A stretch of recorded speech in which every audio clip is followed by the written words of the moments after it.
Hello friends and welcome back. Today I've got for you a double video response. You can get two for the price of one.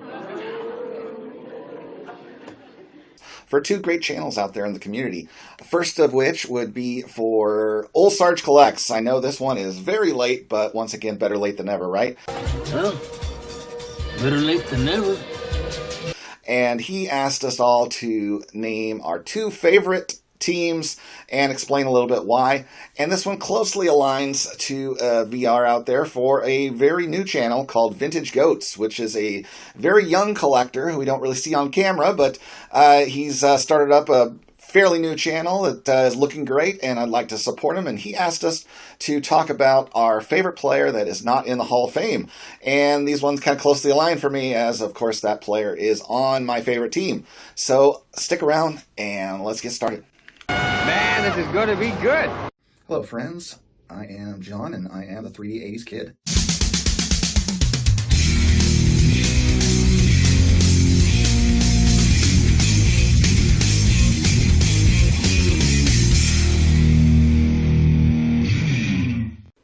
So before I get to my video response, I would like to share one recent pickup. So when I was forming my plan for collecting the post-war Hall of Famers for my new collection, that effort that I'm going under, there was one card I was inspired to change near the end before I presented that out. And the person who actually inspired me was Theo over at Clemente Collector, who had cited that his favorite Roberto Clemente card from Topps was the 1971 card. So that made me decide, you know, impartial. I mean, I actually agree with him. I know, it's crazy. Once I got used to looking at that set, I used to not really be a fan of the black border cards, especially with the black SGC slabs, but as I, examine the cards more and more, I actually do agree with him that it is Roberto's best-looking Topps card. And so I did change that to incorporate that as part of my plan. And I have now acquired that card. But there's a little twist to it, because I did watch his episode on Mike Moynihan's channel with the Showcase Showdown. Theo got to appear on their Roberto Clemente episode. And here, take a little clip of what you saw when they presented that card. So where 71. 71. So I have PSA 5. Theo? I have a PSA 4. I have a 6.5. Wow. This is my favorite Clemente card. It's a great one. And so now, when I decided to go and target mine, I normally don't really have a specific grade target in mind, but I thought it would be fun for me, for this point moving forward, to have a card graded higher than Theo on this card. And so here is my purchase. There we go.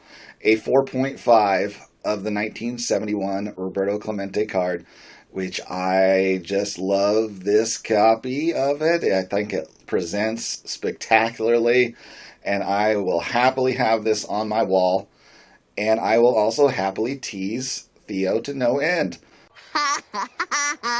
All for fun, right, buddy? So there we go. My new pickup of my Roberto Clemente card for my wall. Another check mark on the list. If any of you have been watching my channel, you'll already know that my favorite team has been the Atlanta Braves. And if you know any more, you'll know that I grew up in Northern California. In fact, I was born and lived the first 10 years of my life less than 20 miles away from Candlestick Park. So how does a kid growing up that close to where the Giants play end up an Atlanta Braves fan? Oh, he's delusional. Well, it all started in 1982. That is little me there, and that is my first Little League team, and the name on the hat there and the jersey you can't see is the Braves. And thanks to Ted Turner and WTBS Superstation, broadcasting Braves games every day.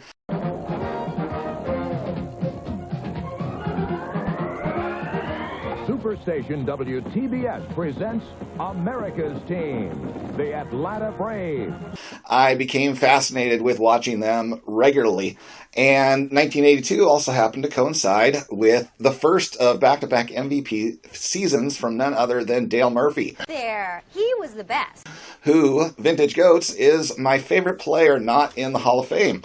And I don't remember how I acquired all of the cards, but somehow, pre-eBay, with having nothing but a very small, really tiny local card shop and one or two local shows over the time of my collecting as a kid that were just in the middle of the town at the Civic Center, town of 15,000 people, by the way, later after we moved out of the Bay Area. And somehow I was able to collect an entire collection then of Dale Murphy's, at least all of his regular issue cards in a Braves uniform. You know, starting with a couple of the rookies, couple of the second year cards, and that then also continued on with this binder here that has a copy of every regular issue Dale Murphy card, including Sport Flicks, as well as then once you get past those ones, once he went to the Phillies, I did not collect any of those. Some of his league leaders, all-star cards, some regular issue cards, Diamond Kings, and I actually have two starting lineup cards that are on the desk, accounting for me having 91 unique Dale Murphy cards that I somehow collected from the years of around 83 to 1990. No kidding. I'm impressed. So that was my guy. That is my favorite player not in the Hall of Fame. A guy who was in the conversation as being the best all-around player in baseball, basically from 82 to 87. That alone should give him the nod. I mean, you can't tell the history of baseball, the 80s, without including Dale Murphy, and that's a museum that tells the history of baseball. So that was my favorite team.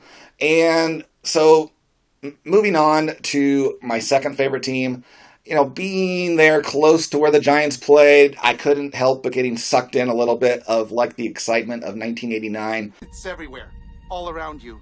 When you had Will Clark and Kevin Mitchell dueling for the MVP award that season. You know, the amazing one-handed catch that Kevin Mitchell made in the outfield during a regular season game. You know, the incredible NLCS duel between Will Clark and Mark Gerace with the Giants then going into the World Series. And then we had the earthquake-interrupted World Series against the A's where they just demolished the Giants. But Still, at least we made it. You know, the local team, you know, you can't help but get sucked in with the excitement of everybody around that. So that ended up being my second favorite team. And then now as an adult, once I got into vintage, it all then started for me with this card of Willie Mays. And that is the card that started my journey into vintage, which then continued on with a whole Topps run of Willie. That's down in the case right down here, where I've got from 55 to 73, a few oddballs. Yes, I said oddballs, Mangini. Accept it. You accept it. As well as a few combo cards. So, you know, the Giants are the number 2 team, and basically in my vintage collecting, kind of number 1. So it was a good way for me to connect with my dad, who moved in with us in 2019. You want to have a catch? And Willie being his favorite player as a kid himself. So there we go. My first and second favorite teams for Old Sarge Collects. My favorite player not in the Hall of Fame, Dale Murphy, for Vintage Goats. So thanks both you guys for doing this. Hey, thank you guys. Sorry once again, Dan, I'm super late. But it's not about the prizes. It's about, you know, having fun and connecting with the community. So everybody, thanks for watching. I'll see you next time.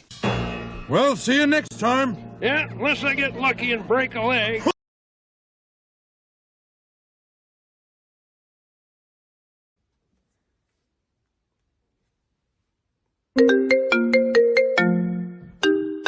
Hello. Hey Matt, how's it going, man? I'm just doing an autograph signing for 4 collectors. Yeah, I usually do have my wife sign for me, but She had to work today, so I have to sign all these cards myself.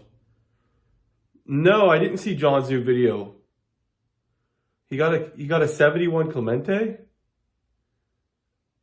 Really? And he got a 4.5? Man, I always told you about that guy. Man, that's really sad. I can't believe he would do that to a friend like that. Jeez, he's just like Chris from Missouri. He's just trying to rub it in my face. I got an idea how to get back at him. Yeah. So, all right, Matt, thanks for filling me in. All right, have a good one. Bye.